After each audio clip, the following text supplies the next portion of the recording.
Thank you very much for joining us today, everyone on this call. You are welcome to today's edition of True Talk with Sam. We'll be having a very important and interesting topic to discuss: innovation and digitalization in healthcare. My guest today is no other person than Tomilayo Akinsiku. Welcome to this program today, Tomilayo. Thank you so much, Sam. It's good to be here. Thank you for having me. Thank you very much. If this is your first time joining this call, True Talk with Sam is a monthly event, monthly program that happens here on YouTube. We are aimed at empowering and sharing information to everyone on how to settle and adapt well in the UK. Basically, in the health sector, you might be working in the NHS, you might be working in the nursing home, in the care home, either as a nurse, as a doctor, as an EHP, or as a support worker. We share information that will make you adapt and settle in well in the UK. Without wasting much of your time today, we would dive into the topic of discussion, and I know we have a lot of questions that we would like to ask. But before I go ahead, I need to introduce my guest today. She's actually an expert in this field. Tomilayo actually is a registered nurse dedicated to transforming healthcare through digital innovation. Now you can see she's the right person to talk on this topic. In her role as an EPMA clinical nurse specialist, she connects clinicians, nurses, and project teams, ensuring that input from frontline staff informs digital transformation initiative. With a diverse background in A&E, acute care, endoscopy, and specialist nursing, Tomilayo brings a wealth of experience to her role. Tomi, you've gone around a lot of specialties, and finally you ended up with digital health. I know, right? I know. Her international exposure and leadership skills enhance her problem-solving abilities, enabling her to deliver compassionate, patient-centered care while driving digital initiatives. She is committed to improving clinical workflows and patient pathways through technology. Tomilayo holds a BSc in nursing and an MSc in public health. In addition, she has a strong interest in the intersection of artificial intelligence and healthcare, and recently completed the artificial intelligence program at SAID Business School, University of Oxford. And I will tell you that Tomilayo is also the convener of Bites and Bedsides. And ladies and gentlemen, I have Tomilayo in the building. Welcome. Hello. Thank you. I almost did not recognize you were introducing there for a second. I was like, who's that? But anyway. All right. So Tomilayo, let's go into it. Tell us a little bit about yourself and how you entered this role. How did you find yourself moving from A&E, acute care, endoscopy, and finally you landed at digital health? Right. Thank you once again for having me on this show. I really appreciate it. I don't take that for granted at all. So I'm a registered nurse, and in my current role, I work as an EPMA clinical nurse specialist, and that's electronic prescribing medicine administration clinical nurse specialist. And I find AI in healthcare very interesting and fascinating. I wouldn't describe myself as an expert, but I just find that intersection very interesting. And I try to read around it a lot. But my journey to my current role started during COVID-19 pandemic. I almost had like an epiphany, to be honest. It was a time to it was I did a bit of reflection during that period. During that period, I think everyone could attest to the fact that there was a lot of digitalization around. Yeah. Digitalization around testing for COVID-19, getting results, booking vaccination, and just monitoring the results and how the disease was spreading was going on at that moment. And the question I had in my head then was, it's beautiful we're having this digitalization, but do we have nurses and clinicians and people from the shop floor in the conversation around making those lovely, wonderful digital systems, right? Do we have them on the table when the conversation is being held? What was the conversation like? And I also thought about, if not, why not? If that's happening, what difference would that make to patient outcomes? What difference would that make to my job as a nurse? So I had a conversation in my head, and I got answers to some, and some I didn't really got any answers to. But some questions are not meant to be answered anyway. But actually, that led to where I am today, and it was those conversations that led me into looking out for what's out there, what can I learn, what are the opportunities out there, and yeah. So I I I to be honest with you, and this is me being a little bit vulnerable here. When I saw the title of your event, I saw innovation and digitalization. I'm like, what? What? What's cute? I'm a nurse, so how am I going to talk about those topics? But Innovation, yeah. yeah, I think for a second there, my imposter syndrome kicked in a little. And I think it's very common for us as nurses to think, oh, AI and artificial intelligence, that's a little bit high up there. We are down here. And I'm like, oh, I can't, I don't understand it. And we forget that we sit with our patients 80% of the time, or even 90% of the time. We know the best pathway, the best outcome. We are the best person to advocate for our patients. So if those shiny gadgets and digitalization and innovation does not reflect our workflows, number one, it's going to make our life more miserable. It's going to complicate our workflows. Yeah. And at the end of the day, it will be a waste of money. Those investments will just go down the drain. So I think it's understanding that we are equal partners, that we're not just were important in that conversation. And it's just very easy for us to downplay the value we bring as nurses, as clinicians, as healthcare professionals in this conversation of digitalization and innovation. So that's a summary of where I'm coming from. And I'm Awesome. very passionate about this. Yeah. I guess you So can tell. yeah, I can tell, and I've seen that you are actually passionate about it. So basically, just give us some layman terms what technology, digital health, and innovation is all about.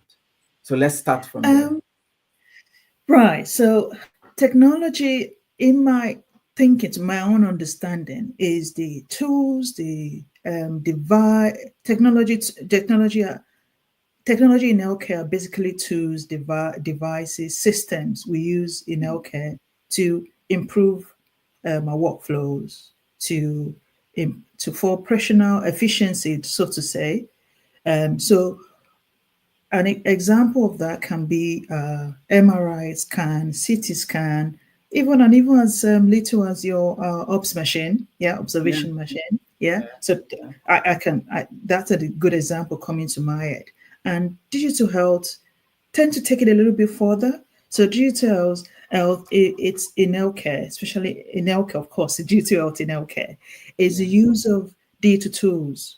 And the digital tools can be software, devices, system applications that can collect, analyze, store, process, and even share information in healthcare, health information to make faster diagnosis, to improve processes, and also and ultimately to improve health outcomes. So that's due to health. And some of the examples that we have are what we have at the moment. We have an electronic health record that gives you the opportunity to see that encourage continuity of care, really, because any health professional all around the world can log into that system to have a look to improve continuity of care. We have electronic prescribing systems, so that's what I do in my daily job.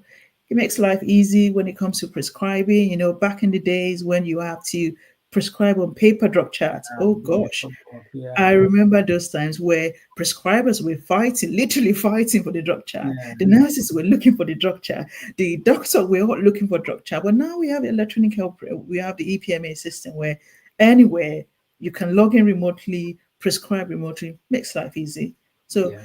an example of digital health could be your wearables, your digital, Mm, your um, apps, and also we have the big one everybody's talking about now, artificial intelligence in healthcare. So that's an yeah. example. And innovation is exciting bit, and that's a bit I like to talk about. So innovation bit is building on the existing gaps in understanding that, right, that's not working. How can we do it better, right?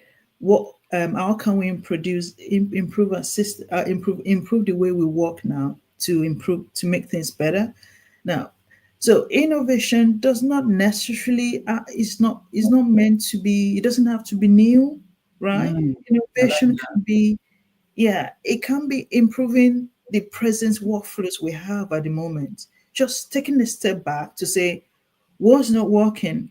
What can we do to make it better? So it doesn't have to be new. And innovation doesn't have to be digital as well. Because in our mind, when we think about innovation, we think, oh, we have to create something fresh and something new. It doesn't have to be new, it doesn't have to be digital. It's all about improving the current workflows. And the aim of that is for patients, for better health outcomes for patients, operational efficiencies, operational efficiency, and just to increase workflows, basically. So they are, I think people tend to use the word interchangeably, digital health, innovation, and tech, but it's just good to understand that is the differences. Yeah. Mm, quite interesting. Thank you very much. Innovation doesn't have to be new. That's really Doesn't it? important. It did strike there, and it's just improving what's already on ground. Um, if you are on this call, you would agree with me that it's actually an interesting conversation that we're having here. So I'll give you 20 seconds to send this link to your friends who are interested. There are a lot of persons who are really interested in digital health, but they don't really have an idea on how to go about it or what it entails. Some see the job advert, and Tomilayo usually sends out digital vacancies regularly. I see her post, and sometimes you'll be wondering, can I do that? Can I not? And all this stuff. So this is the conversation for you. So please share this link on your status to friends who you think will need it so that they will benefit from this conversation. All right, can you tell us some of the benefits of digital health for both staff and patients? So it shouldn't just be all about patient outcome at this point in time. We nurses, we healthcare support workers, allied health professionals using these tools, what are we going to benefit from digital health? Um, I would start. I know I will start with the patient bit, Okay. and I will start with the So I will start by referring to the DASI report. So the DASI report, where the three NHS strategic priorities the NHS has got at the moment based on the DASI report. And it's about from sickness to prevention, from hospital to community, and analog to digital. So the health secretary too has drafted this 10-year NHS plan to make sure that that the NHS is following this guide, and this we're using the reports from this DESI report to make the NHS better. And I find it very interesting because in all of this, from sickness to prevention, in my head, I'm thinking digital has got a massive role to play there, because when you talk about sickness to prevention, a good example is telehealth and telemedicine. Yeah. So Yeah. telehealth and telemedicine, I'll give a very practical example. Post-pandemic, right, during the pandemic, while I was working as a nurse, we changed a clinic, face-to-face clinic appointment to telephone assessments. So of course, obviously, patients couldn't come into the hospital. We had to do things. We had to find a new way. So we changed that to a telephone assessment. And post-COVID, that came to stay. And the feedback we got for our patients is they really appreciated the fact that they don't have to drive all the way, find parking, sit down in the hospital to have a 40 minutes or 45-minute conversation with a nurse. My role then, I was in more of a preventative role. I was in bowel cancer screening. I was a specialist in bowel cancer screening, and they appreciated that. So for telehealth and telemedicine, it's about making sure that patients in remote areas can access specialist care. So yeah, it's sickness to prevention. It's about preventing. So telehealth and telemedicine play a big role in that. Then let's look at analog to digital. So AI, like we're all talking about at the moment, and decision support tools can help in detecting diseases like sepsis, cancer very early, yeah, for early intervention to improve patient health outcomes. So I think in these three strategic plans that we have from there's a report, digital has got a massive role to play there. And we are here because of all our patients, right? So Yeah. I don't have a job if I don't have a patient, right? There's no point. I'm here for my patient. So everything is about a positive patient health outcome. In Yeah. addition to that, I know post-COVID pandemic now, there's a lot of conversation around well-being, staff well-being, and how you're coping with your work and all of that, and how that affects your productivity. So I think if we are chasing a positive patient health outcome, it's like a pipe wetting itself. It will have a ripple effect on how we do our work better, and at the same time take out the stress from us, the stress of sitting down. Or for example, as an admin staff in the NHS, if I can easily automate a process instead of sitting down and trying to complete an Excel spreadsheet, if I'm able to automate that process instead of sitting down for 1 hour trying to complete an Excel spreadsheet, if I'm able to automate that, I'm able to save time to do something else. So I think on the long run, if we're looking at it's both ways, yeah. If you're doing it right, we're going to be having a double effect, both on us as staffs on the front end, as well as a positive patient health outcome. Yeah. So Okay. yeah. Thank you very much. Now, can you tell us, in your field as a digital health specialist, what are some challenges that you face in this field? Um. Uh, I work as an EPMA nurse. I think I've said that so many times now. Yeah. Um, I think one thing I find very fascinating, and I think one thing that's a big challenge is issue of interoperability, right? And this is the ability of different electronic health system or devices or application to seamlessly access, exchange, or utilize data in a very coordinated manner, yeah, regardless of geographical location, right? Just make sure that there's that it's talking, that systems are talking to each other. I think that's one big thing, right? Because I've seen a scenario where an hospital down the road, the system does not talk to the hospital just not far away. Yeah. And then you have this, you find yourself in a situation where you have a patient that needs to be transferred to that or different hospital. Like, am I going to print out the paper? I'm going to print Yeah. out everything to take it to them because our systems are not talking. So I think that's a big one, and I know it's not restricted to just EPMA. It's everywhere. It's about systems not talking to each other. It's about not able to. It's about not able to use um, data from the system to get data to bring data together and to get out is something insightful from that data. And I think it's everywhere. It's very common issue, and I'm not sure what the solution Which is, one will to be? be Because I honest. wanted to ask that. Yeah. Yeah. I'm not sure, Yeah. and I'm 100% sure the solution is just one. Is not just one thing. Yeah, it's not press one button and everything is fixed. Okay. It's not just one thing. But however, I am certain that if and takes it that takes me to the conversation we had earlier on about engaging your frontline staff, engaging your clinicians, Yeah. engaging those who would ultimately use our system eventually.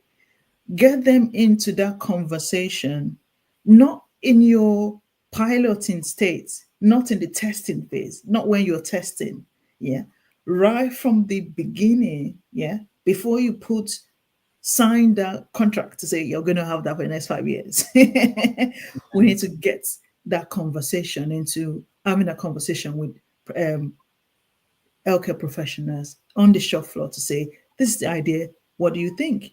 And that gives us, that put a bit of responsibility on us as healthcare professionals. So it's not the IT guy's job, like they need to Mm. fix it. It's our collective work. It's about collaboration. It's about MDT, not just MDT for the clinic, it's Yeah. MDT together, working together to say, this is what I think, this is my suggestion, and understanding that ideas might be different, but the difference is not a problem. It's not a problem, but the fact that we should be able to get different ideas from different groups before we eventually commit to anything. So I think for that, I don't know, that might be a good place to start when it comes to interoperability. And I think the other another challenge, it could be around so I've talked about interoperability, and I think another thing is digital skills and digital literacy. So nowadays, it's not just enough. Yeah, I'm going to give a specific example about myself, right? I'm an internationally educated nurse that trained in another continent and moved to another continent to work. Now, what the challenges I had to deal with it was beyond just passing the expensive professional exams. Now I need to not just go through those audios. Now I Mm. need to face the how to how to use the system. How do I use a EHR record? How do I use the EPMA system? I was So about to go there. I wanted to find out, sorry to cut you short. I no wanted to problem. find out, did you have a prior background in technology, or how was the computer skills like before you went into digital health? Because I think that, just as you said, is a challenge. So I just wanted you to put some flesh on it. And Yeah. so So viewers who basically have zero ideas about digital health, as we're talking about digital health, some people don't even know what we're talking about. But yeah, I know it's a yeah, challenge, but so they are encouraged with your own story. yeah. So as I was saying that so there are two aspects to this, yeah. The first Okay. bit is just that basic skills, yeah. That basic skill to know how to log onto an EHR record, use the EPMA system. If, for example, you have a SharePoint now, we have SharePoint now, Yeah, and we do. yeah, how do Yeah. you save your documents on there? How do you find it? How do you go on your intranet to find what you need? Right. For some persons, yeah, as a nurse, it's just very straightforward. You just go on there, you just get on with it. While some people, it's not just straightforward. It's about somebody sitting with them to show them how that system works and what you need to do, what button you need to press, and all of that. So I think it will be, I think the challenge is when we have to judge our internationally educated nurse based on their ability to use the system if we've not provided the skills and the training opportunity for them. So I might be judged as not a very good nurse because I don't know how to use the system. So it might not be a good judgment of my own clinical skill if you've not given me the training and the tools I need, the training I need to use that system. Yeah. So I think it's just having that balance to say, right, this is my this I've got a group of employers. It's understanding individual needs. So my need as a nurse that trained in this country, because I spent the last 3 years using that system. I'm familiar with it. Yeah. My digital literacy skills and need my digital literacy need will be different from somebody who's an overseas trained. Yeah. That doesn't mean they're not good nurses or good doctors or good occupational health therapists. It's Yeah. just they just need the opportunity to just show them how it's used. Yeah. Give them that skill, that training, and you're good to go. Right. So that's one aspect. And I think it can be challenging because at the moment, I know there's a lot of conversation about changing the nursing curriculum just to make sure that we're preparing nurses for We were not preparing nurses for a future that doesn't exist when Yeah. they eventually graduate. So that's a conversation on the own, and a conversation about, oh, what training do I need to get into my role? And the answer I would give to that is none. Right. There's a lot of arguments about that, and I will explain. And this is the reason why I say that you don't need any specific training. Now, what you need, that's in my own opinion, what you need as a nurse, as a clinician, to get into digital space is your clinical experience. Now, Mm, you can't put money on that, right? Your 10 yeah. years of working as an occupational therapist, your 5 years as working as a physiotherapist, as whatever in the healthcare, you can't. Those experiences are very valuable when it comes to innovation and improving workflows. And we tend to downgrade that. And what we're looking for, oh, what certificates do I need to get? I think we need to be selling clinical experience more than what we don't have. We should focus on what we have than what we don't have. So I did some certification, and I did some course online before I got the job I am in now. But Okay. when I did that, I didn't do it because it would get me the job. I did it because I wanted to do something that would build my confidence to say, I know what I'm talking about. All right. So this is a value I bring. I know what I did it for myself, not because I'm hoping that I will get a job with that certificate. I All did it right. because so that I can have something to say in my interview to say, I did that and did. And on top of that, I've got the certification. Not because I'm thinking it's a certification that will get me those roles, but I think I just need it for my own psychological to say, yes, I've done something, and I have the evidence to say this is what I've done. So, Yeah. so I wouldn't want to put so much pressure on people to say, go and do one £15,000 course at the uni so that you can get this course. I Yeah. think start with what you have. You've got your experience. That's the most important thing. Yeah, you can't put money on that one. Interesting. Thank you very much for letting us know. Um, some time back, talking about AIs, talking about digitalization, there was this probably, I'll call it a misconception that AIs or robots, when they are introduced into the workplace, they will take the job roles of humans. I don't know if you ever heard about that. Yeah, Sometimes yeah, some movies are being even produced now that robots, like into like the construction industry, for example. So I want to find out how can we balance the advantages of digitalization with the need to maintain that human touch, because we are humans and nothing is caring. Robots can't really that. How will I put it? Is a gift specified for just humans. So even when we need technology, we need innovations, we need artificial intelligence, the AIs and everything. How can we balance the advantages of this innovation and digital and technology with the touch of humans there? yeah. I think I like that question. The reason why the reason is because I read an article recently. It was it was a report about a couple of lawmakers in Oregon in the US. So the law, what they did, like they passed a bill recently in, I think in March, earlier on this month. They passed a bill, and the aim of this bill is to make sure that only humans are called nurses when it comes to this AI and Yeah, innovation. So we've got so many robots coming up. So the bill yeah. is to make sure that no AI robot or whatever is called a nurse, that only humans can be Wow. called nurses. And That's I think if they are successful with that, I'm pretty sure it's yeah. going to roll over, yeah, to different countries and different continents. And So and I find that nurses' jobs is secure to an extent. yeah, you can say that that's a job, absolutely, because if you look at it, yeah, there's no way you can program any robot or any AI to give you that reassurance and comfort and that you need as a Yeah. patient. Yeah. So as a patient, I would appreciate if, for example, I don't have any acute need. I just want to get the information that I need. If there's a chat box, yeah, for me to use, I don't mind using that chat box so long I know that my data is safe. Yeah. Yeah.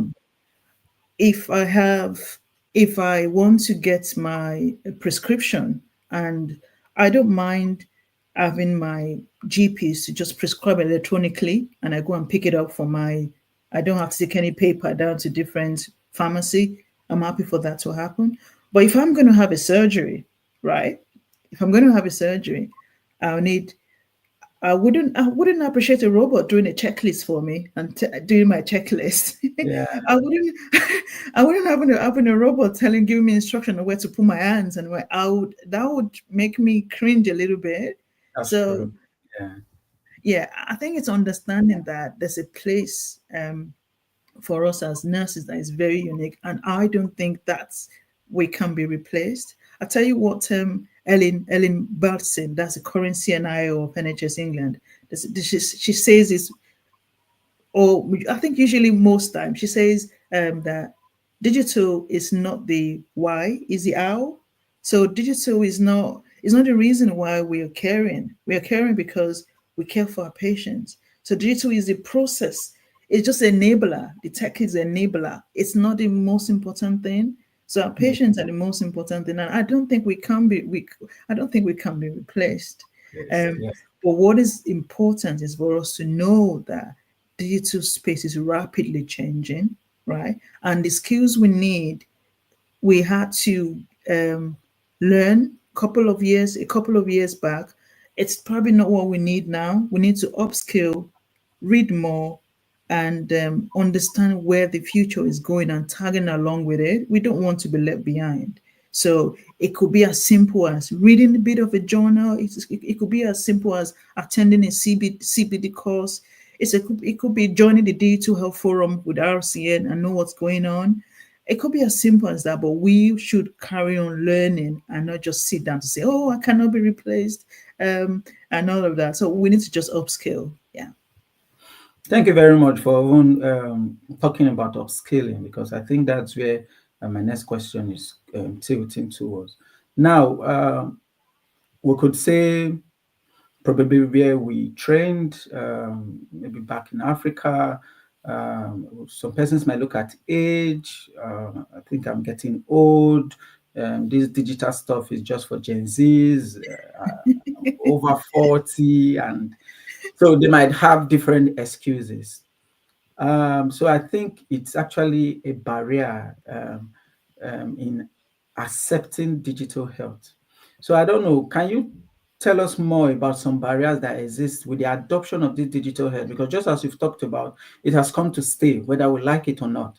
Because for nurses in the UK or for any healthcare professional, in as much as you're working in either NHS, in the care home, they have a digital tool that they use, either the EPR, different systems. But when you decide not to adopt this digital system, I think it causes more harm than good. So what barriers do you think our people face as regards the adoption of these digital tools or this digital health? So you're talking about barriers for Barriers, healthcare yeah, professionals, for right? healthcare professionals, yes, please. Okay. I think you give a very good example there that some people just feel that I'm not tech savvy, and that's the excuse that, right, I'm not tech savvy, this is not for me. I think I read up an article about a nurse that I think it's in the US. It was a nurse that a new system was introduced in their department, and she just looked at it and was like, I'm not going to cope with this. I'm going to leave. And she left that role because she Wow. just felt it's a little bit too much. I can't cope with this. Yeah. Um, I think that takes us back to what we said earlier on about understanding what individual persons need and supporting them to get to where they want to get to in order to do their job. Because you can't use one rule for everybody. You can't just do one e-learning course and say everybody go and do the e-learning course, and at the end of the e-learning you'll be good at this. Yeah. That might apply for some people, but that might not apply for another. Some person wants you to sit down. The learning is you sitting down with them to say, press that button A, see what it does, see what that button does, and the next button, press that button C and see what it Yeah. does. So I think it's investing in education and digital literacy, and that differs from one person to another, right? I'm very I can sit with my laptop for only God knows when, doing work on my laptops and reading journals and all of that. But some people, they might just prefer to print out. So they can't stand the light of the computer. They just prefer paper. That's how they learn. So I think it's knowing our own style of learning, and also making sure that we have the education and training available for us to do the job we do. Age is not. I think even now, age is a protected characteristics. You can't use that Yeah. against anyone. So in as much as it's a protected characteristics, we should not necessarily use that as an excuse not to say, "Oh, I don't think I can," and all of that. I think it's easy. I think it's very if trainings are just reduced into chunks that people can digest easily, yeah, it can go a long way. And also, there's a lot of conversation about resistance to change. Like, oh, nurses are resistant; they don't want change. There's a lot of change management that you do when you introduce a new innovation, a new way of working. There's a lot of change management that is involved. But I think if, for example, right? As a nurse on the shop floor, I wake up one morning, I turn up to work, and the next thing I was told is that I've got a new system I need to start working with. You wouldn't blame me if I kick against it to say I'm not doing that. Yeah. But I think it would be a different conversation. Is if right from the start I was asked and engaged to say, what do you think about this? What do you think about that? The rate at which I would embrace that would be much more quicker and easier than if I just woke up one morning and I saw a new gadget in my workplace for me to get on and work with. So I wouldn't say people are resistant to change. I think what is just important is how are you supporting people? Yeah. What change management are you introducing there? What resources are you putting out there for people to read and learn and train on? Yeah, what additional support is out there? So I want to say people are not necessarily difficult. Healthcare professionals are not difficult. We just want engagement. We just want to be on that table when these discussions are being made. We just want to be involved right from the start. So yeah, that's my take on that. All right.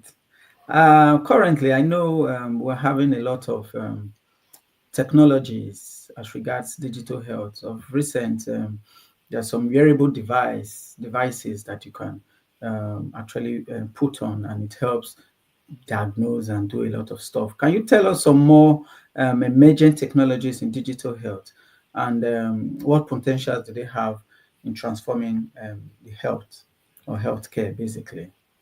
Yeah, I think the major one is, I think the major one that everybody's talking about now is artificial intelligence, and that's everywhere you turn to. Somebody made a joke recently that someone said something that it was at a conference, and in that conference, it was a digital health conference, and all the presentation on that day was all about AI, AI. And there was a chap who didn't have AI on his slide, but his first name is AI. His initial Oh, is AI, and he went, yeah. So my initial is AI. So I'm doing this, guys. I'm doing it. So I think the yeah, it's about artificial intelligence.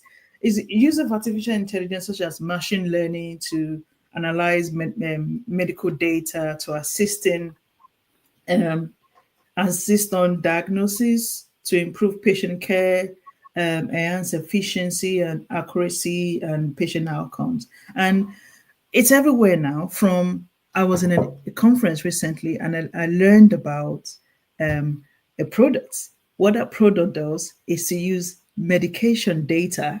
Yeah, they use the medication data to provide clinical decision support for prescribers, so that to prevent medication, to prevent wrong prescribing, and also to reduce medication prescribing error. And I think it's brilliant because I didn't know about that before, and it was very fascinating to know that that exists. So there's a lot out there. Some has AI input in it, while some don't. And Okay. but the question we need to be asking ourselves as nurses is that it's very easy for us to fall for, oh, it's AI is going to solve all the problem, and we just swallow it hook, line, and sinker. And there's someone I would strongly recommend anyone who is interested in learning about AI in healthcare. Her name is Dr. Joe Morley. She spoke at Rewire conference last week. I think she's done a massive work around the ethical and philosophical aspects of health information in healthcare. So I think she's somebody I recommend that people should read up about her. And she was also on Shuri Network podcast. That's what we recommend for everybody on this call as well. There's a Shuri Network podcast about AI in healthcare. I would strongly recommend. They had two podcasts about AI in healthcare. I recommend you listen to that. And Dr. Jess Morley is a good person to follow on LinkedIn and listen to her. So our take was that it's very easy for us to fall into what we called AI exceptionalism. That we think there's some questions we ask AI suppliers, that we ask any supplier, but when it comes to AI, we're like, oh no, AI is perfect, and it's not. So as clinicians, AI is everywhere now, so we should be asking questions on top of questions. Like for example, a couple of examples that she gave, and I'm just going to list them. It was a question was, if you find yourself in a place where someone is talking about AI in healthcare, you should be asking, whose idea is it to build that AI software? What data is it generated on? Does it actually work? Has it been tested? Because statistical accuracy is not equal to clinical efficiency. Do you have any clinician on your team? Where are you going to deploy that software in a clinical pathway, and what are that consideration? Have you what safety implication as this software, this AI? So I think the idea that she suggested is about questioning and questioning and asking questions, and not just fall foul of, oh, it's AI, it's going to solve everything, it's magical. No, it's not. We need to be asking questions, and that's our role as healthcare professional, because these tech guys who put this wonderful system together, they're not clinical, right? They don't Yeah. really have that clinical mind. So we are the ones to say, hang on a minute, yeah, I know this is fantastic, but give me a second. Let me ask these questions, yeah, and just provide the answers for me. And you'll be very intrigued to hear the answers they provide. So I think we have a unique role as clinicians, not just to sit down and accept it, but we need to question it, not because we want to push back, but the idea is patient safety at the end of the day. Let let's look at bias in healthcare, for example, bias in AI algorithm, for example. AI is as good as the data is trained on, right? Yeah. So if, for example, as a BAME member, as a Black and an ethnic minority group, if my data is not in that pot of where Yeah. that algorithm is built on, if they use it on people from my own network, it won't be effective because our data is not in there. So we have a role as a clinician, as somebody from Black and any minority group, to be championing that conversations, to say, hang on, just wait a second, let me check this. Another example coming to my mind is this speech to text AI system Yeah. that I think it's out there now.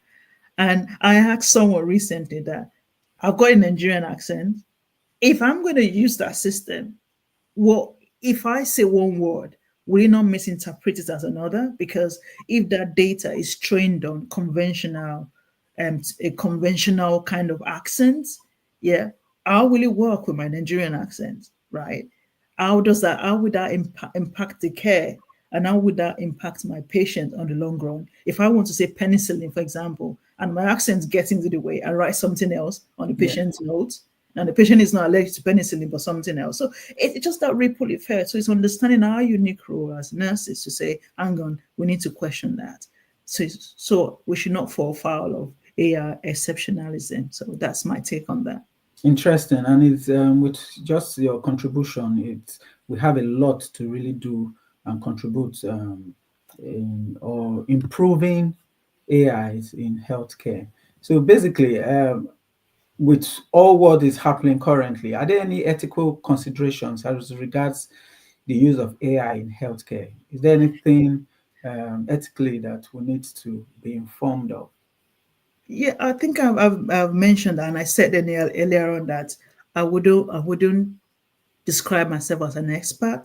And Mm, I'm not saying that with imposter syndrome in my head, but yeah. I'm saying that we understand it. I wouldn't describe myself as an expert. But I've given a name, I've name dropped one person that I recommend you read the upper paper. That's Dr. Jess Molly. Yes, So Molly. there's so many ethical aspects of it. I will mention that earlier. We mentioned earlier on about bias in AI and algorithm. That's a big Mhm. one. We mentioned about hallucination and overconfidence. Have you typed into your chat GPT and asked some questions? You see the Mm, audacity and the confidence that chat GPT pop back the answers to you. And then when you look at some of the answers, it might not necessarily be correct, but it comes off as very confident to say, yeah, this is it. And if you yeah. don't understand how this system, this AI system works, you can just believe it and say, okay, yeah, that's the gospel truth when it's not. So that's a big issue there. We have hallucination, overconfidence, and we have big one is data privacy. Where are you getting your data from? Whose data are you using? Yeah. And also Yeah. there's a big one about transparency. How transparent with what you're doing with that data? What are you doing with it? And go on and on and on. So there's so many challenges with it, and I don't know the answers to be Mm, honest. But I think it's an ongoing process. Yeah, and that's why as nurses we need to, as healthcare professionals, we need to get involved because AI is not just one thing, right? For it to be effective, for it to have the results we need, it has to involve everybody. If you're a psychologist, if you're a nurse, you are a doctor, you are occupational health therapist, everybody, we all need it in that space, especially if we're going to have AI successfully using healthcare. Everybody, we're all important. We're all equal partners to make things come out positive on the positive end. Yeah. thank you. I think you've already answered my next question. Why is it important for healthcare professionals to be involved? So I Yeah. think let's leave that. But for someone on the call today or who will later watch this video and is interested in going into digital health, maybe a digital specialist nurse or anything related to digital health, what is the starting point for that person? Um, I think I think the first thing is to ask yourself, why do you want to go into digital health? Why do you want to get into that space? I think understanding why, the why is very important. Yeah. So that kind of clarifies where I'm coming from. Right. For me, my motivation is we can get a better return of investment on a D2 innovation or technology if we have nurses or clinicians in the conversation from the right goal. And my aim is to understand, make it's just to let nurses know that they have a massive role to play and we should not be bystanders but get engaged. That's my why, because I know that my why is that it's about patient outcome, better outcome for outcomes for our patients, saving the NHS money. That's a big one. Yeah. Yeah. So for me, that's my why, and I'm looking at it. To be honest, I wouldn't say I'm there. I'm still trying to find out as well where my strength is. I'm trying to find out what I can do, and I don't need to have digital in my job title to work in digital. All right. It's very easy for us to get carried away that we need to have digital in a job role or do a massive digital certification or degree to work in that space. I wouldn't say no. The first thing is to understand your why. The why do you want to get into this in the first place? And also to start from what is the pain point? Yeah. When you get to your workplace, what's that thing that just stresses you out in your job? Yeah. What's that pain point? Yeah. When you understand your pain point, then you ask yourself, how can we make this better? Right? We said earlier on that innovation doesn't have to be new and it doesn't have to be Mhm. digital. Okay. So you don't need a job title that says word manager, digital, something professional to think about, to have a chat with your manager to say, this is what I think our problem is at the moment. This is based on the feedback we got from patients. I think this, can we think about how to make this better in this particular way? Now, they may not accept what you've suggested, and it's absolutely fine, right? But it will be on the record that you're thinking beyond your normal, you're having a good thought about your job. You're thinking about it. And what that's very important. That shows you're not just you're a good leader. That's an example of a leader, and that's where to start. And I think the first place is to understand your whys and just start from the pain points. What So is the most difficult thing at the moment, and just go for it. Yeah, just elaborating on what you've said. So basically, you don't need to have a job title that says digital for you to get into that space. So know your why first, then think of the pain point, then think of some improvements, then probably talk to your manager. At that point, I think probably being a digital champion, even in the world, could be a starting point. What would you say? absolutely. Because when you are having that kind of conversation, you'll be surprised that your manager will go, "Oh, that's a good idea. Did you know that the digital champion is opening? There's a role to volunteer. You can volunteer into that because if you can suggest this, then that means you can do that. It's Yeah. about putting yourself forward, right? So I know as nurses, you're busy, we don't have the time, but I'll recommend keep an eye on your email, on your work email, because it's easy for us to miss it because we are busy. So when you see vacancies like digital champions to volunteer, or we want subject matter experts, that's your cue to say, right, I'm going to be part of that. And that's a good way to start. Yeah, data champion, subject matter experts, and not just within your role, even outside your role. Right. As internationally educated nurses, we have dual blessings of having a registration in one continent and registration in another continent. Now, the Yeah. continents that we've left have got a massive need that we as nurses we've had the opportunity to work in a different continent can bring back, that can just share your ideas and help out. So for you, it could be, you might not have that massive leadership role where you are at the moment, but you can go back to say, this is what I've learned, right? How can we make this better? And before you know, you can add it to your CV, and before you know, you are learning from that process as well. So yeah, we don't have to wait. Don't wait for the perfect time. There's no perfect time for anything. If you're not invited to the table, bring your own chair. That's what I've learned recently. Yeah. If you're not Interesting. invited, bring your own chair, right? It's fine. Yeah. You probably don't need a table anyway. You just need a Exactly. chair to sit on. Thank you very much, Tomilayo, and No problem. thank you, guys. I don't know if anybody have a question to ask. Thank you, OJ Victor, for saying for bringing. OJ Victor dropped a comment on the chat box. Say thanks, Sam, for bringing such an academic guru to the program. Clearly, a cerebral nursing personnel we've got here. Yes, indeed, Tomilayo is an academic guru, and if you have any question, please drop it on the chat box, and Tomilayo is here to actually answer your question. Let me just bring you back a little bit. And you stated that you basically don't have to do any certification for you to get a role. How is that? It sounds I somehow know, ambiguous. I know, I Yeah, know it but doesn't sit well for most persons. They go, oh, because you know what? You know why? I'll tell you why. As nurses, yeah, we are programmed to, and I wouldn't say program, but the way the way our education system is designed in such a way that we believe that after 3 years, I went to a school of nursing, yeah. So after 3 years school of nursing, I've got my registered nurse certificate, right? yeah, For you, I know you went to University of Benin, yeah. yeah, After yeah. your 5 years, you got your degree, yeah, and then you can now practice. right? And then if you want to add on to that, you go to maybe you want to go into psychiatry, you can do maybe under 3 years and all of that. So we are structured to think that way. So it's very fair for us to think, now I want to go into digital. What training do I need to do? It's a very fair way of thinking, and I agree with that. However, I think it's just good to just change our mindset a little bit to the fact that you've got a clinical experience.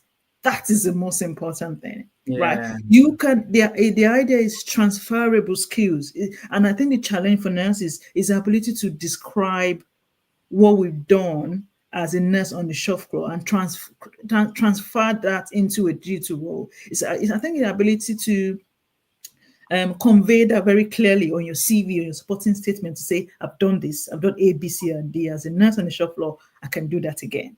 So don't get me wrong. If you're able to do an add-on certificate, please, by all means, go for it. Yeah. If you see something you find very interesting, you have the money, you have the time, please go for it. Yeah.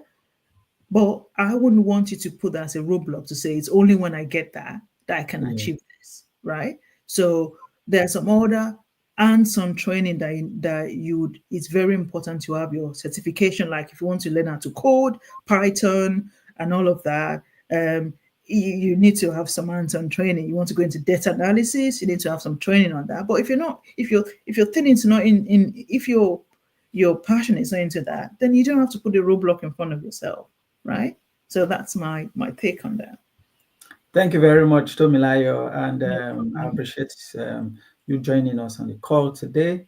Thank you guys for this interesting session. Thank you for tuning in, and hopefully we'll meet next month. So I think if there's no question in the chat box, we would like to end this session now. And once again, thank you, Tomilayo, for joining us today. And from me to everyone, thanks for tuning in to this session. And I'll see you sometime next month. Thank you very much. Bye. Bye.